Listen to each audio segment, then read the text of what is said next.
പ്രിയമുള്ളവരെ, നിങ്ങൾക്കേവർക്കും ഹൃദ്യമായ സ്നേഹവന്ദനം.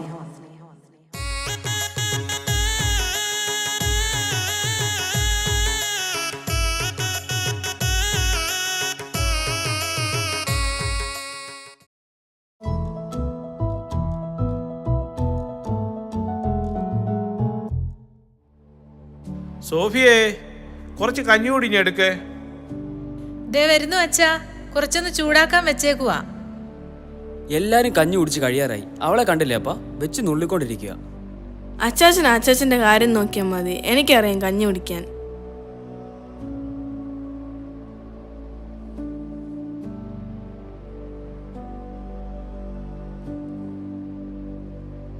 എനിക്ക് മതി അമ്മേ.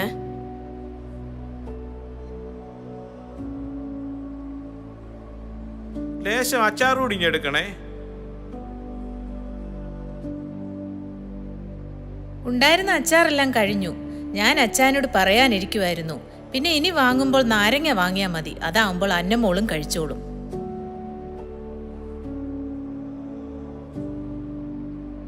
അമ്മേ, ഞാൻ നാളെ മുതൽ സ്കൂളിൽ പൊക്കോട്ടെ. സണ്ണിച്ച കുറെ നേരമായിട്ട് അവൾ ചോദിക്കുക നാളെ മുതൽ സ്കൂളിൽ വിടാമോന്ന്. ഇന്നലെ അവളുടെ ക്ലാസ് ടീച്ചർ രാഖി മാമൻ വിളിച്ചിരുന്നു. പോയോരങ്ങ് പോയില്ലേ? ഇനി നമ്മൾ വിഷമിച്ചിരുന്നിട്ട് എന്താ കാര്യം? ഒരാഴ്ചയിലധികമായില്ലേ സ്കൂൾ മുടങ്ങിയിട്ട്. നാളെ മുതൽ അവൾ സ്കൂളിൽ പൊയ്ക്കോട്ടെ. മോളെ, നിനക്ക് സന്തോഷമായില്ലേ? കഞ്ഞി കുടിച്ചെങ്കിൽ മോൾ എണീറ്റ് നാളത്തേക്കുള്ള പുസ്തകവും ബുക്കും ഒക്കെ എടുത്ത് ബാഗിൽ വെക്കേ. പപ്പ, എന്നാ നാളെ മുതൽ ഞാനിവിടെ കോളേജിൽ പൊക്കോട്ടെ. സപ്ലൈ എഴുതി തീർക്കാനായി കോളേജിൽ പോകണമെന്ന് നിർബന്ധമൊന്നുമില്ല. പഠിക്കാനാണെങ്കിൽ നിനക്ക് ഇവിടെ ഒരു തടസ്സവുമില്ലല്ലോ.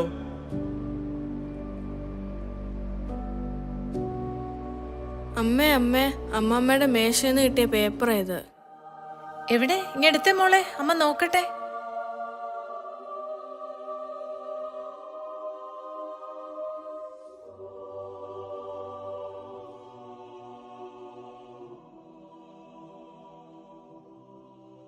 ആഹാ, ഇത് വെറും പേപ്പറല്ലല്ലോ. അമ്മ എന്തൊക്കെയോ എഴുതിയിരിക്കുകയാണല്ലോ ഇതിലെ. നീ ഒന്ന് വായിച്ചൊന്ന് കേൾക്കട്ടെ. എൻ്റെ പ്രിയപ്പെട്ട മക്കൾക്ക്, ഒരുപക്ഷെ നിങ്ങൾ ഈ കത്ത് വായിക്കുമ്പോൾ നമ്മുടെ വീടിൻ്റെ ചുമരിൽ ഞാനും ഒരു ഛായാചിത്രം മാത്രമായി എൻ്റെ പ്രിയപ്പെട്ട ഔറാച്ചൻ്റെ ചിത്രത്തിനരികെ ഇടം പിടിച്ചിട്ടുണ്ടാകും. എൻ്റെ വാർദ്ധക്യത്തിലും രോഗാവസ്ഥയിലും മരണത്തോളം എന്നെ സ്നേഹത്തോടെ ശുശ്രൂഷിച്ച നിങ്ങൾക്ക് ഈ അമ്മയുടെ അനുഗ്രഹം എപ്പോഴും ഉണ്ടാകും. മോനെ സണ്ണിക്കുഞ്ഞെ, സോഫി മോളുടെ രോഗത്തെക്കുറിച്ച് നിനക്കറിയാമല്ലോ. നീ അവളെ നന്നായി കെയർ ചെയ്യണം. ഒരിക്കലും അവളെ വേദനിപ്പിക്കരുത്. കുഞ്ഞുങ്ങളെ നന്നായി പഠിപ്പിക്കണം. പിന്നെ സൂസിയും കുടുംബവും, അവൾ നിൻ്റെ പെങ്ങളാണെന്ന കാര്യം മറക്കണ്ട. കാര്യസ്ഥൻ കറിയുടെ കാര്യം പറയണ്ടല്ലോ. അവൻ നമ്മുടെ വീട്ടിലെ ഒരു അംഗം പോലെ തന്നെയാണ്. മോനെ സണ്ണി, എനിക്ക് ചെറിയ 2 ആഗ്രഹങ്ങൾ കൂടിയുണ്ട്. ഒട്ടും താമസിയാതെ തന്നെ നല്ലൊരു വീട് പണിയണം. എത്ര രൂപ വീടിനു വേണ്ടി മുടക്കണമെന്നും കൂടെ ഞാൻ പറയാം.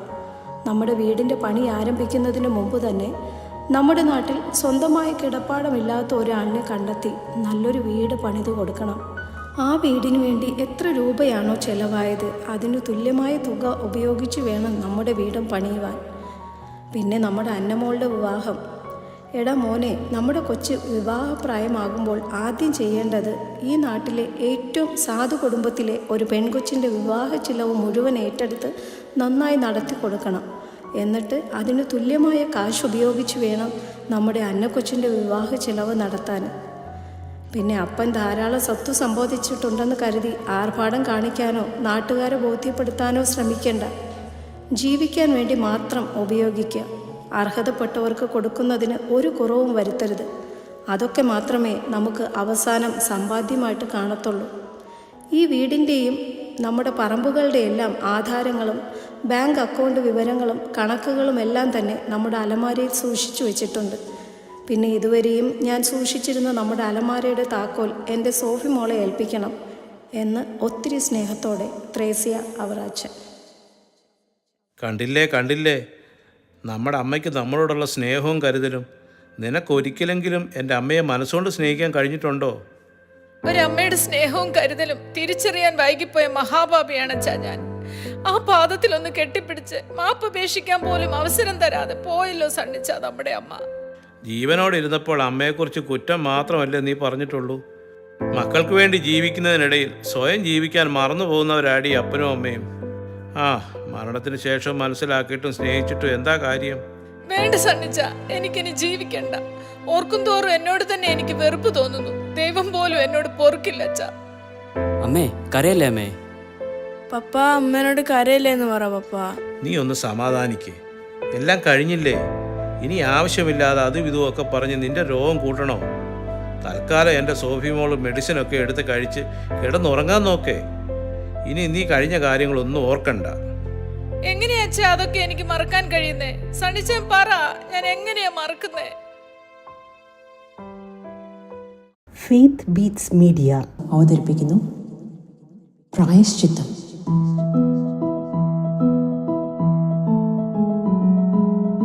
കഥാപാത്രങ്ങൾക്ക് ജീവൻ നൽകിയവർ: Chenamoottil Avarachan Finny Mathew, Thresiamma Vidya Aneesh, Sunnykutty Joji Ibraham, Sophia Mini Joji, Alfie Subin Kurola, Anna Merlin Mary Baiju, SI Shyamala Biji Joji, doctor Sherin Jisha Shibin, sister Aleena Janet Bijoy, Savithri Linu Joel, Roy Sanju Cherian, Rameshan Jibin, Kariya Mathew Samuel.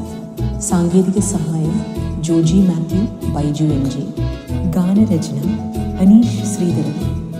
സംഗീത സംവിധാനം അലക്സ് ശ്രീധരൻ. ആലാപനം ജിതിൻ K ഹരി. ശബ്ദമിശ്രണം പശ്ചാത്തല സംഗീതം ഫിന്നി ജോൺസൺ. കഥാരചന സംവിധാനം അനീഷ് ശ്രീധരൻ. കഥ തുടരുന്നു. പ്രായശ്ചിത്തം അഥവാ റെസ്റ്റിറ്റ്യൂഷൻ.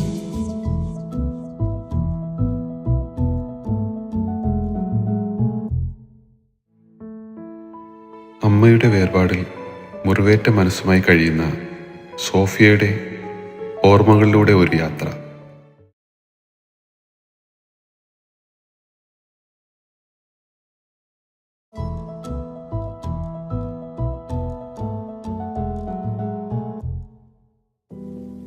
ഓ, വയ്യാന്ന് പറഞ്ഞ് നമുക്ക് വെറുതെ ഇരിക്കാൻ പറ്റില്ലല്ലോ. എന്തൊക്കെ കാര്യങ്ങൾ ഇവിടെ ചെയ്തു തീർക്കാനുണ്ട്. ഈ 2 കൈകൾ തന്നെ വേണമല്ലോ എല്ലാം ചെയ്യാനായിട്ട്. സണ്ണിച്ചാൻ അതൊന്നും അറിയണ്ടല്ലോ. രാവിലെ എണീറ്റ് തോട്ടത്തിൽ പണിക്കാരുണ്ടെന്ന് പറഞ്ഞങ്ങ് പോയാ മതിയല്ലോ. കേട്ടില്ലേ ചുമക്കുന്ന ശബ്ദം. എന്തോ കാര്യമായ അസുഖമുണ്ടെന്നാ തോന്നുന്നേ. എത്ര ചോദിച്ചിട്ടും വാ തുറന്നൊന്നും പറയത്തുമില്ല. ഹോസ്പിറ്റലിൽ പോകാമെന്ന് പറഞ്ഞാൽ എൻ്റെ കൂടെ വരത്തുമില്ല. എത്രയെന്ന് പറഞ്ഞാ സഹിക്കുന്നേ. ഇങ്ങനെയാണേൽ ഞാൻ പിള്ളേരെയും കൂട്ടി എൻ്റെ വീട്ടിൽ പോകും. അമ്മേ, അമ്മാമ്മ വെള്ളം ചോദിക്കുന്നു. മോളെ അന്നെ, നീങ്ങി വന്നേ. നിന്നോട് എത്ര തവണ പറഞ്ഞിട്ടുള്ളതാ അമ്മാമ്മയ്ക്ക് വയ്യാത്തതാ റൂമിൽ പോകല്ലേന്ന്. അവിടെ വെള്ളം വെച്ചിട്ടുണ്ടല്ലോ. അമ്മാമ്മയ്ക്കറിയാം എടുത്തു കുടിക്കാനായിട്ട്. നീ കുളിച്ചു കഴിഞ്ഞെങ്കിൽ പെട്ടെന്ന് യൂണിഫോം ഇട്ടിറങ്ങിക്കേ. ഇപ്പോൾ തന്നെ സമയം ഒത്തിരി ലേറ്റായി.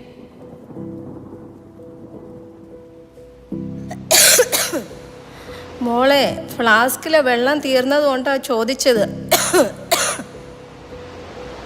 നിങ്ങളിവിടെ കിടന്ന് ഇങ്ങനെ വെച്ച് വെക്കണ്ട. ഒന്നാമത് നാട്ടുകാർക്ക് പരാതിയാ ഞാൻ നിങ്ങൾക്കിവിടെ സമയത്തിന് ആഹാരം തരുന്നില്ലെന്ന്. അതെങ്ങനാ? നാട്ടുകാർക്ക് നമ്മുടെ കഷ്ടപ്പാട് വല്ലതും അറിയണോ? മോളെ, നീ പെട്ടെന്ന് ടൈം ടേബിൾ നോക്കി ബുക്കൊക്കെ എടുത്തു വെക്ക്. ഞാനിപ്പോൾ റെഡിയായി വരാം.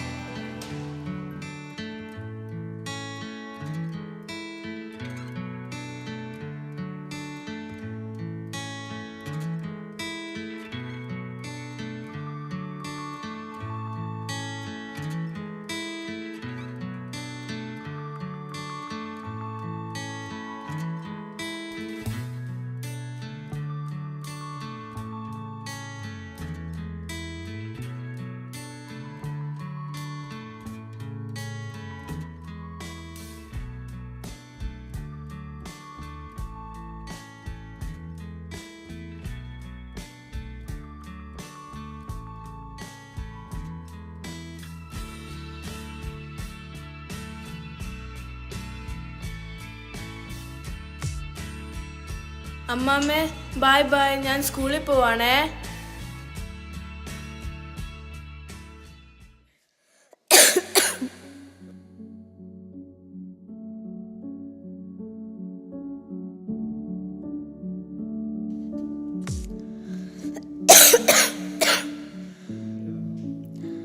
മരുന്നൊക്കെ കഴിക്കുന്ന കൊണ്ടാവും വല്ലാത്ത ദാഹം. എന്നെ ഇവിടെ ഇങ്ങനെ തനിച്ചാക്കിയിട്ട് നേരത്തെ നിങ്ങൾ അങ്ങ് പോയി അല്ലേ? നിങ്ങൾ കാണുന്നുണ്ടല്ലോ നമ്മുടെ മക്കളൊക്കെ എന്നെ നന്നായി നോക്കുന്നത്. എനിക്ക് പരിഭവമൊന്നുമില്ല കേട്ടോ. അവരെ തെറ്റ് പറഞ്ഞിട്ടും കാര്യമില്ല. മക്കൾക്ക് എല്ലാവർക്കും അവരവരുടേതായ തിരക്കും കാര്യങ്ങളും ഒക്കെ അല്ലേ. പിന്നെ എൻ്റെ ഇവിടുത്തെ അവസ്ഥയൊക്കെ കണ്ടപ്പം അക്കരയിലെ അന്നമ്മ പറയുക, പറമ്പും പുരയിടും ഒക്കെ മക്കൾക്ക് ഭാഗം വെച്ച് കൊടുത്തിട്ട് ഏതെങ്കിലും നല്ല വൃദ്ധസദനത്തിൽ പോയി ഇനിയുള്ള കാലം സമാധാനമായി ജീവിച്ചൂടെ എന്ന്. അന്നാമ്മ അവൾ പറഞ്ഞതിലും തെറ്റില്ല. പക്ഷേ എൻ്റെ അവറാച്ചൻ്റെ സാമീപ്യമുള്ള ഈ വീട്ടിൽ വെച്ച് തന്നെ എൻ്റെയും അവസാന ശ്വാസം വലിക്കാൻ ഇടവരുത്തണേ എന്ന എൻ്റെ പ്രാർത്ഥന. എന്തിനാടാ കിടന്ന് ബഹളം വയ്ക്കുന്നേ?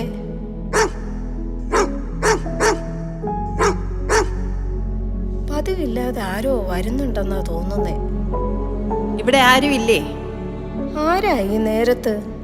ഇങ്ങ് കേറി വാടി കുഞ്ഞേ. മോൾ എവിടെന്നാ വരുന്നേ?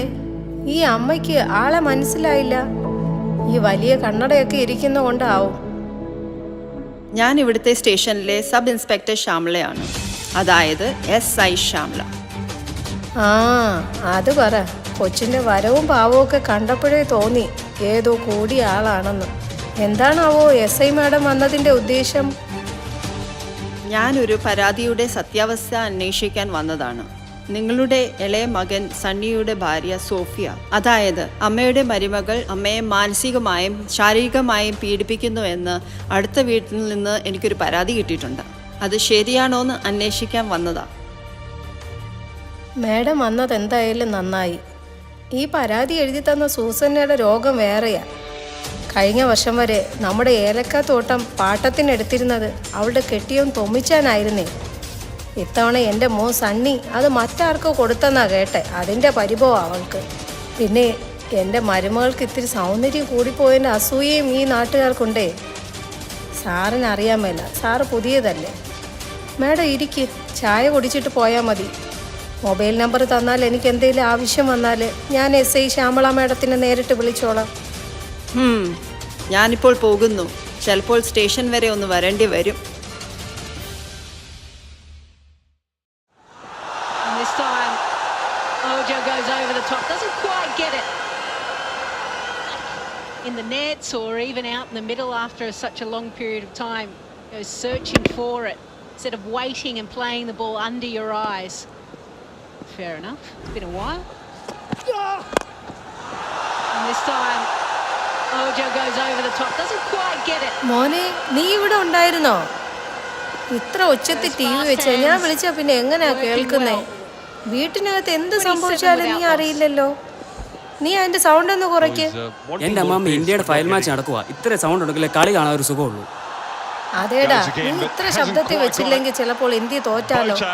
നീ അതിന്റെ ശബ്ദം ഒന്ന് കുറച്ചിട്ട് ഈ ഫോണിൽ നമ്മുടെ കാര്യസ്ഥൻ കറിയ കുഞ്ഞിനെ ഒന്ന് വിളിച്ചു തന്നെ.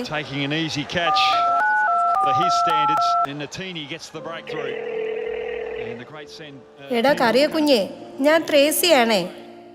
എന്താ കൊച്ചമ്മ വിശേഷിച്ച്? ഞാൻ പറമ്പിലെ കുരുമുളക് വിറ്റ കാശ് കൊണ്ട് ബാങ്കിലിടാൻ പോകുമായിരുന്നു. നമ്മുടെ പടിഞ്ഞാറയിലെ പറമ്പിന്റെ അരികിൽ താമസിക്കുന്ന ഡെയ്സിയുടെ വീടില്ലേ? അതെ, ഡേസിക്ക് എന്ത് പറ്റി കൊച്ചമ്മേ? അവൾക്കൊന്നും പറ്റിയില്ല. നീ ആദ്യം ഞാൻ പറയുന്ന കേൾക്ക്. അവളുടെ വീടിന്റെ മുകളിലോട്ട് ചാഞ്ഞു കിടക്കുന്ന മരത്തിന്റെ കൊമ്പുകളെല്ലാം എത്രയും പെട്ടെന്ന് വെട്ടിയേക്കണം. കൊച്ചമ്മേ, അതിന്റെ ആവശ്യമുണ്ടോ? ആവശ്യമുണ്ടോ ഇല്ലേന്നൊക്കെ തീരുമാനിക്കേണ്ടത് ഞാനല്ലേ കറിയേ. എന്നാലും ആ തേക്കിന്റെ മരമൊക്കെ വളർന്നു വരുന്നതല്ലേ ഉള്ളൂ, അതുകൊണ്ട് പറഞ്ഞതാ. തേക്കല്ല, ഇനി അതിനേക്കാൾ വില കൂടിയ മരമായാലും സാരമില്ല. എത്രയും പെട്ടെന്ന് തന്നെ മുറിച്ചേക്കാം കൊച്ചമ്മേ. എന്നിട്ടേ ഡെയ്സിയുടെ വീടിന്റെ കേടായി എന്ന് പറഞ്ഞ് മേൽക്കൂര മാറ്റി നല്ല ഷീറ്റും വാങ്ങിയിട്ട് കൊടുത്തേക്കണം. അത് ഞാൻ ചെയ്തോളാം.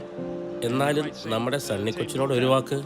സണ്ണിയോട് ഞാൻ പറഞ്ഞോളാം, നീ അതങ്ങ് ചെയ്തേച്ചാ മതി.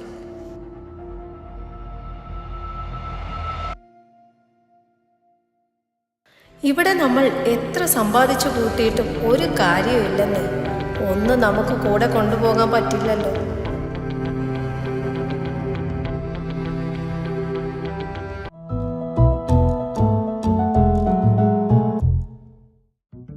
ഡേ സാങ്കുട്ടി, നിങ്ങൾ അവിടെ കൂടുതൽ വർത്താനം പറഞ്ഞത് മതി.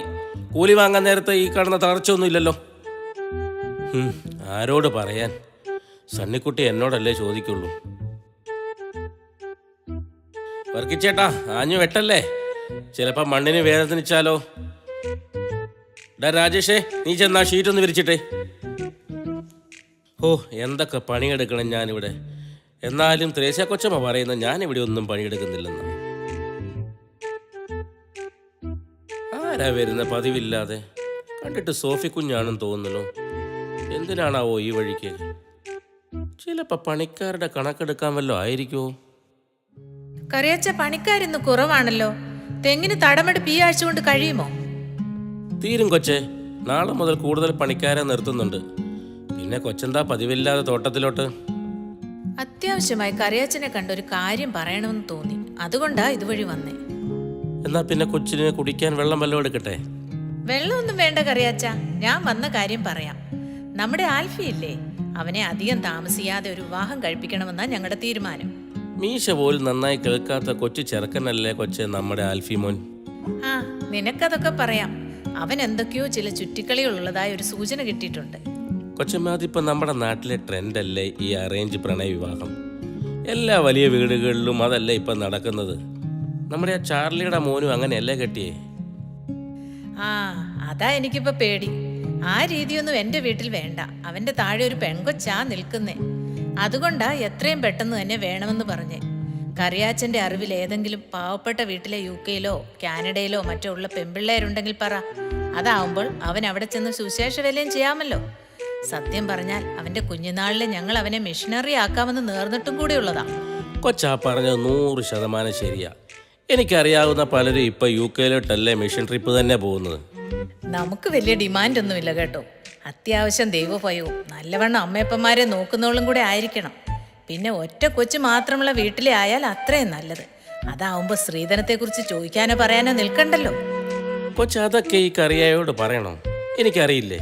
പിന്നെ നമ്മുടെ ചേനമൂട്ടിൽ കുടുംബത്തിൻ്റെ സ്റ്റാറ്റസിന് പറ്റിയ ഒരു പെൺകൊച്ചിനെ ഞാൻ തന്നെ കണ്ടുപിടിച്ച് തരും.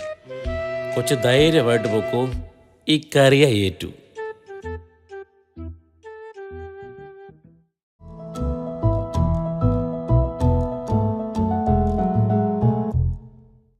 മഷിയിട്ട് നോക്കിയാൽ പോലും ഒരു നല്ല വാർത്ത കാണാനില്ല. എല്ലാ ദിവസവും പീഡനവും കൊലപാതകങ്ങളും മാത്രമേ കാണാനുള്ളല്ലോ.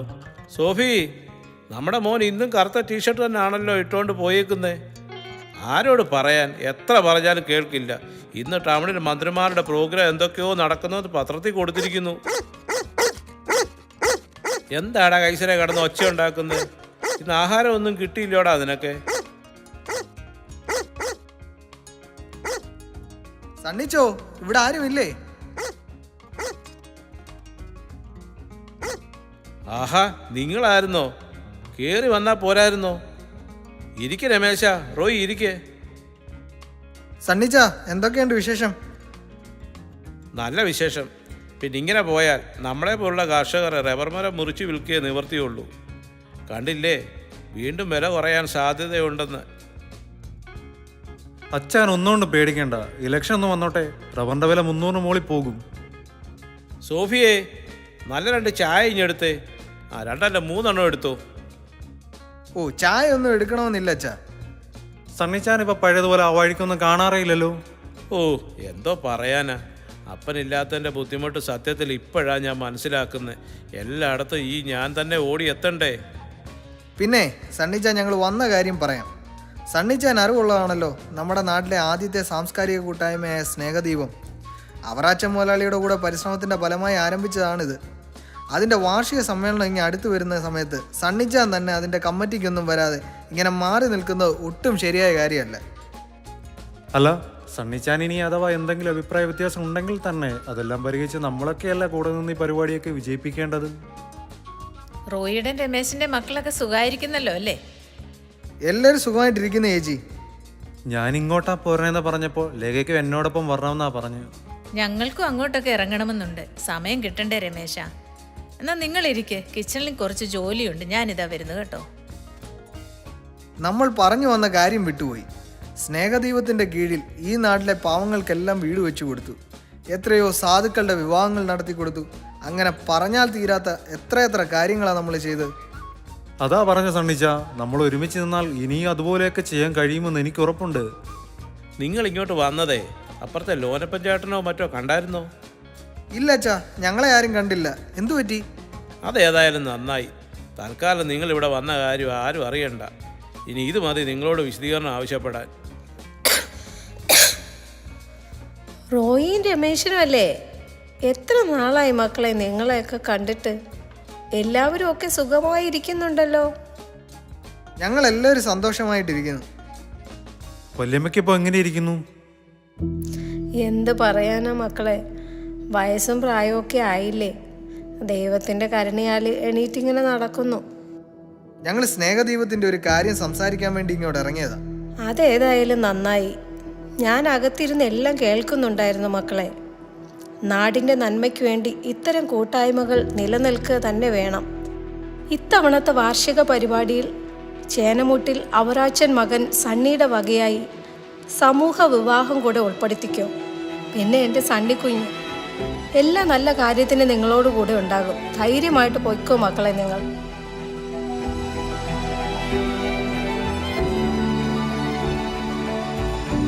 ജനിച്ചു വീഴുമ്പോഴും മരിച്ചു കിടക്കുമ്പോഴും സ്നേഹിക്കാൻ ഒത്തിരി പേരുണ്ടാകും. എന്നാൽ ഇടയ്ക്കുള്ള യാത്രയിൽ ഒറ്റപ്പെട്ടു പോയവരെ സംരക്ഷിക്കുവാനും കരുതുവാനും ഒരു സ്നേഹഭവനം പണിയണം നമ്മൾ. അതുമാത്രം പോരാ, ഓരോ സ്നേഹഭവനങ്ങളായി തീരണം നമ്മൾ.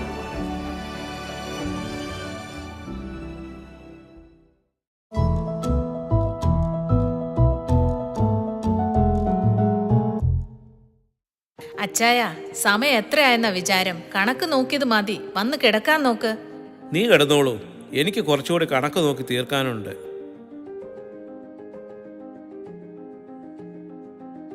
അച്ചാൻ കൂടെ വന്നിട്ടേ ഞാൻ കിടക്കുന്നുള്ളൂ. അച്ചാനിപ്പോൾ പഴയതുപോലെ എന്നോട് ഒരു സ്നേഹവും ഇല്ല. രാത്രിയാവുമ്പോൾ ബുക്കും എടുത്ത് വെച്ചോണ്ടിരുന്നാ മതിയല്ലോ. നീ കിടന്നേ ശൃംഗരിക്കാൻ കണ്ട നേരം. അച്ചായ ഞാനൊരു കാര്യം പറഞ്ഞ അച്ഛൻ സമ്മതിക്കുമോ? ആ, അങ്ങനെ വഴിക്ക് വാ. ഈ ചുറ്റിക്കളി കണ്ടപ്പോഴേ തോന്നി എന്തോ കാര്യം സാധിക്കാനുള്ള പുറപ്പാടാണെന്ന്. 10-25 വർഷമായില്ലേ ഞാനിത് കാണാൻ തുടങ്ങിയിട്ട്. ആദ്യം കാര്യം പറ നീ. അച്ഛൻ അറിയാലോ, നമ്മുടെ പിള്ളേരൊക്കെ വലുതായി വരികയല്ലേ. പ്രത്യേകിച്ച് എൻ്റെ കിഡ്നി മാറ്റിവെച്ച ശേഷം പഴയതുപോലെ ഓടി നടന്ന് ജോലി ചെയ്യാനൊന്നും എന്നെ കൊണ്ടാവില്ല.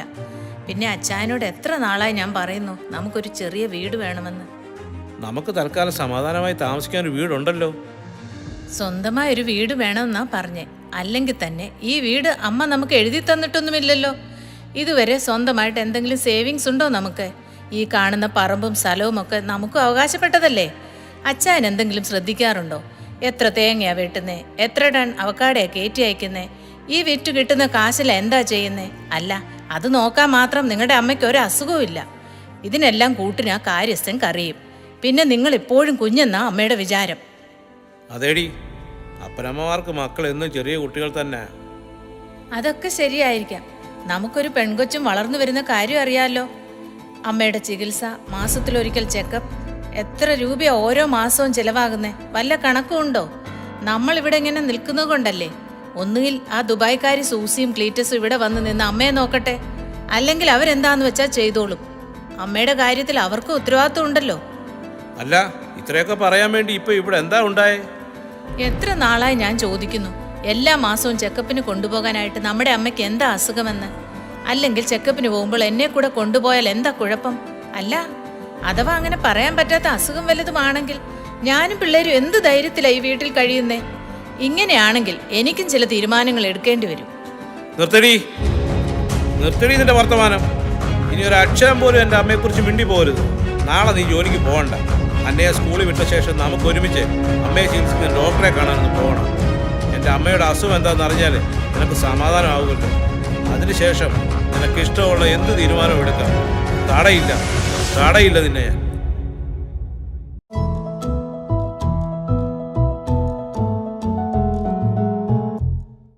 പിന്നെ സാവിത്രി ചേച്ചി എങ്ങനെ ഇരിക്കുന്നു? വേദന ഒക്കെ കുറഞ്ഞില്ലേ? ഓ ഡോക്ടറെ, വയറുവേദനയായിട്ട് വന്നതാ. ഈ മനുഷ്യനിപ്പോൾ ചാവാനായി. ഇനി എന്തു പറയാനാ? ഡോസ് കൂടിയ മെഡിസിൻ ഒക്കെ കഴിക്കുന്നോണ്ടാകാം. കുറച്ചേറെ വെള്ളം കുടിക്കണം. പിന്നെ കുറച്ച് ദിവസം കഴിഞ്ഞിട്ട് ജോലിക്കൊക്കെ പോയാൽ മതി.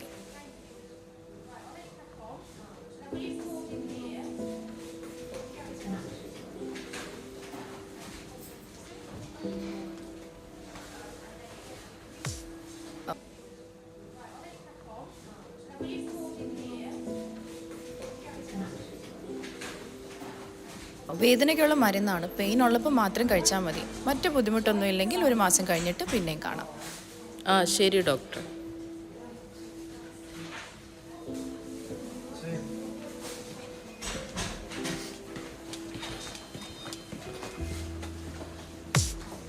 അലീന സിസ്റ്ററെ, കുറച്ച് നാളായി നോയമ്പൊക്കെ എടുത്ത് പ്രാർത്ഥിക്കുന്നെന്ന് കേട്ടല്ലോ.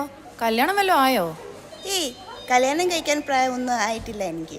വെറുതെ പ്രാർത്ഥിക്കണം എന്ന് തോന്നി, അത് തന്നെ. വെറുതെ എന്തിനാ നോമ്പ് നോക്കി പ്രാർത്ഥിക്കുന്നേ? ഡോക്ടർക്ക് അറിയാലോ, എനിക്ക് ഇത്ര വർഷം ഇവിടെ ജോലിക്ക് കയറിയിട്ട് എന്നിട്ടും ഇതുവരെ ഒരു പ്രൊമോഷനും ഇൻക്രിമെൻറ്റ് കിട്ടിയിട്ടില്ല. OPയുടെ കാത്രീന സിസ്റ്ററാണ് പറഞ്ഞത്, നോയമ്പ് എടുത്ത് പ്രാർത്ഥിച്ചാൽ എല്ലാം ശരിയാവും. ഇത് തന്നെ അസിസ്റ്റന്റ് ആഗ്രഹമെങ്കിൽ കുറച്ച് ആൾക്കാരെ കയ്യോ കാലോ ഒക്കെ ഒടിയാൻ പ്രാർത്ഥിക്കുക. ഹോസ്പിറ്റൽ ബിസിനസ് ഒക്കെ കൂടിയാലല്ലേ നമ്മുടെ MDക്ക് കാശോ പ്രൊമോഷനോ ഒക്കെ എടുത്ത് തരാൻ പറ്റത്തുള്ളൂ.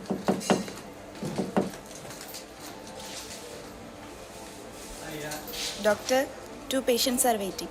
Please ask them to come in. Hello mister Sunny, എന്താ പതിവില്ലാതെ? ഇരിക്കിരിക്കുക. അമ്മയ്ക്ക് എങ്ങനെ ഇരിക്കുന്നു? മരുന്നൊക്കെ കഴിക്കുന്നില്ലേ? അമ്മ സുഖമായിരിക്കുന്നു ഡോക്ടർ. പക്ഷേ എനിക്കിനിയും വയ്യ ഡോക്ടർ ഇത് ഉള്ളിലൊതുക്കി നടക്കാൻ. സണ്ണിയോട് ഞാൻ അന്നേ പറഞ്ഞല്ലേ, ആഫ്റ്റർ സർജറി സാവധാനം സോഫിയോടൊക്കെ കാര്യങ്ങൾ പറഞ്ഞ് മനസ്സിലാക്കണമെന്നാ. ഡോക്ടറിന് അറിയാമല്ലോ, സോഫിയ ഇതൊരിക്കലും അറിയാൻ പാടില്ലെന്ന് അമ്മയുടെ നിർബന്ധമായിരുന്നു. എന്ന് പറഞ്ഞ ജീവിതകാലം മൊത്തം മറച്ചു വെക്കാനുള്ള കാര്യമാണോ ഇത്? ഞാൻ സോഫിയോടൊന്ന് സംസാരിക്കട്ടെ.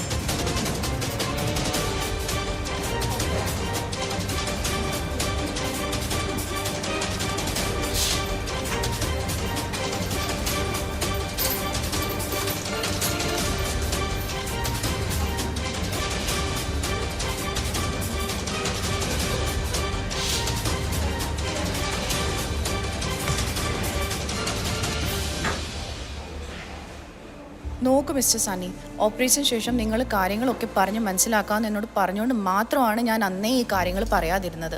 നിങ്ങളിത് കാണിച്ചത് ഒരിക്കലും അംഗീകരിക്കാൻ പറ്റാത്ത കാര്യമാണ്. Both patients can have mental issues because of this. Now it's too late. Doctor, അത് അമ്മയ്ക്കും പറയാൻ കാരണങ്ങളുണ്ടാകാം. തൻ്റെ ദാനമാണെന്ന് അവളുടെ ജീവിതം എന്നറിയുന്നത് തൻ്റെ മരുമകൾക്ക് ചിലപ്പം കുറിച്ചിലാന്ന് തോന്നിയേക്കാം എന്ന് കരുതിയാകാം ഒരു പക്ഷേ അമ്മ പറയണ്ടെന്ന് പറഞ്ഞത്. സത്യം പറഞ്ഞാൽ സോഫി ഈ കാര്യങ്ങൾ അറിഞ്ഞപ്പോൾ മുതൽ വളരെ ഡിപ്രസ്ഡ് ആണ്. She will need counselling mister Sunny.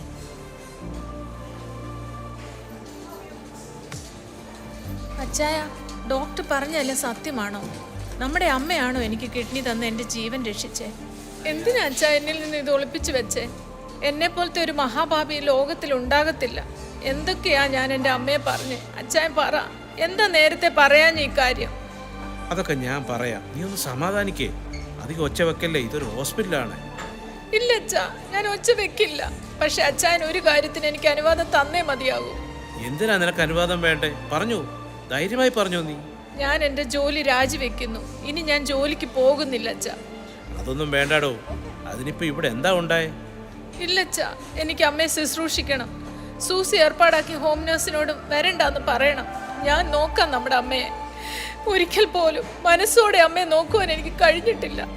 ഇനിയുള്ള കാലമെങ്കിലും നമ്മുടെ അമ്മയെ പൊന്നുപോലെ നോക്കണം എനിക്ക്. ഹലോ സണ്ണി കുഞ്ഞെ, ഇത് ഞാനാ. എന്താ കറിയാച്ചാ? പറഞ്ഞോളൂ കുഞ്ഞെ, ഞാൻ നമ്മുടെ ടൗണിലെ ഹോസ്പിറ്റലിലോട്ട് പോയിക്കൊണ്ടിരിക്കുക. എന്ത് പറ്റി കറിയാച്ചാ? കുഞ്ഞെ, നമ്മുടെ കൊച്ചമ്മ ഒന്ന് തലയുറ്റി വീണതാ. ആ സമയത്ത് നമ്മുടെ പണിക്കാരും ഉണ്ടായിരുന്നുകൊണ്ട് പെട്ടെന്ന് ഞാൻ കൊച്ചമ്മ എടുത്ത് നമ്മുടെ കാറിൽ തന്നെ കയറ്റി ഹോസ്പിറ്റലിലോട്ട് വിട്ടു. കറിയാച്ചാ, എങ്ങനെ ഇരിക്കുന്നു അമ്മയ്ക്കിപ്പം? ഞങ്ങൾ ഇതാ തിരിച്ചു, ഉടനെ അങ്ങ് എത്തിയേക്കാം. സണ്ണി കുഞ്ഞെ, തൽക്കാലം വിഷമിക്കാനായിട്ടൊന്നുമില്ല.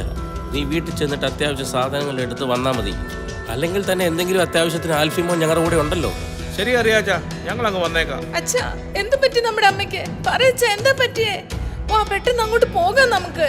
നീയും കേട്ടതല്ലേ, തല ചുറ്റി വീണതാന്നാ കറിയാച്ചൻ പറഞ്ഞ്. നീ പെട്ടെന്ന് വാ, നമുക്ക് വീട്ടിൽ പോയിട്ട് വേണം ആശുപത്രിയിലോട്ട് പോകാൻ.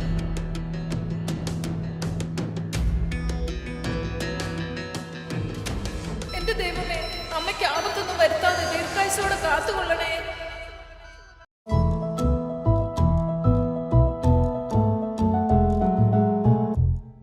സോഫിയേ, അമ്മയ്ക്ക് ആവശ്യമുള്ള ഡ്രസ്സൊക്കെ ഇനി എടുത്തേ.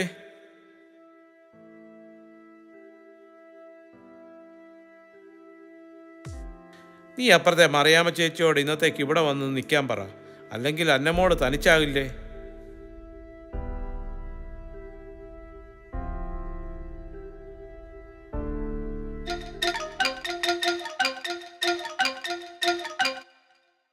കറിയാച്ചാ, ഞങ്ങൾ ഇതാ ഇറങ്ങാൻ പോവാ.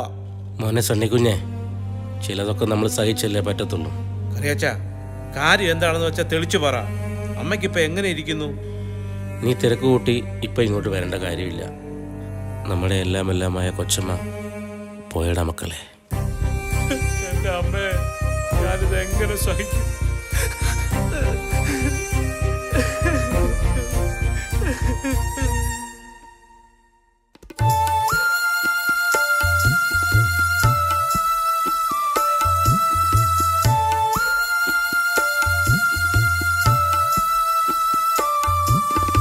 ഒരു വാക്കും മിണ്ടാതെ പരിഭവം പറയാതെ, ഒരു വാക്കും മിണ്ടാതെ പരിഭവം പറയാതെ, എങ്ങോ പറന്നു പോയമ്മ കിളി എന്നെ തനിച്ചാക്കി മരത്തിൽ, എങ്ങോ പറന്നു പോയമ്മ കിളി എന്നെ തനിച്ചാക്കി മരത്തിൽ. ലാലാല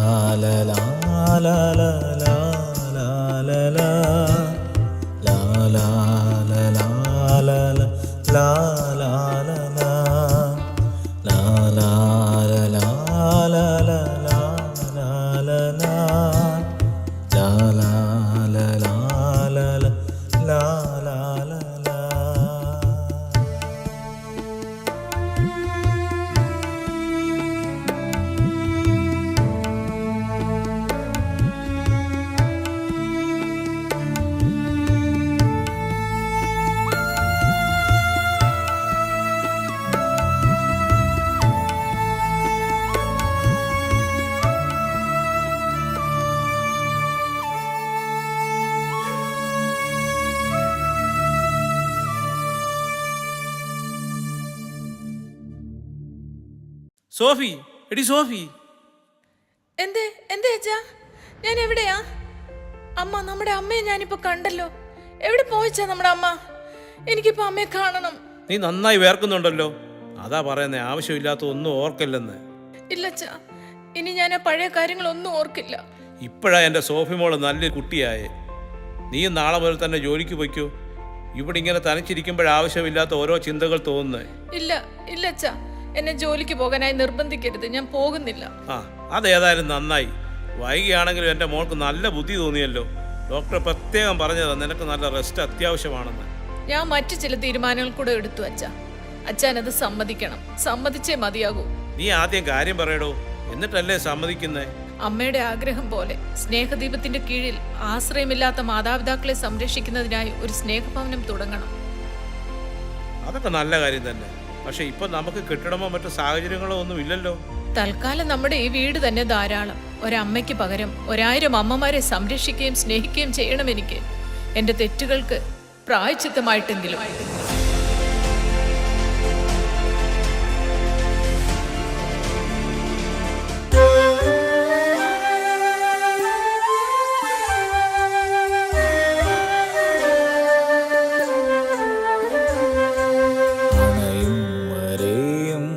അറിയില്ല നമ്മൾ മെഴുതിരി നാളത്തിൻ അറുവെളിച്ചം പൊഴിയും വരെയും അറിയില്ല നമ്മൾ ഇലകൾ പകർന്നിടും ഇളം കാറ്റിനെ അണയും വരെയും അറിയില്ല നമ്മൾ മെഴുതിരി നാളത്തിൻ അറുവെളിച്ചം പൊഴിയും വരെയും അറിയില്ല നമ്മൾ ഇലകൾ പകർന്നിടും ഇളം കാറ്റിനെ നാളത്തെ പുലരിയിൽ നാം കണ്ട കനവുകൾ നമ്മുടേതല്ലെന്നറിഞ്ഞിടുക മൃതിയെന്ന സത്യത്തെ തടയുവാനാകിൽ പ്രായശ്ചിത്തവും സാധ്യമല്ല പ്രായശ്ചിത്തവും സാധ്യമല്ല പ്രായശ്ചിത്തവും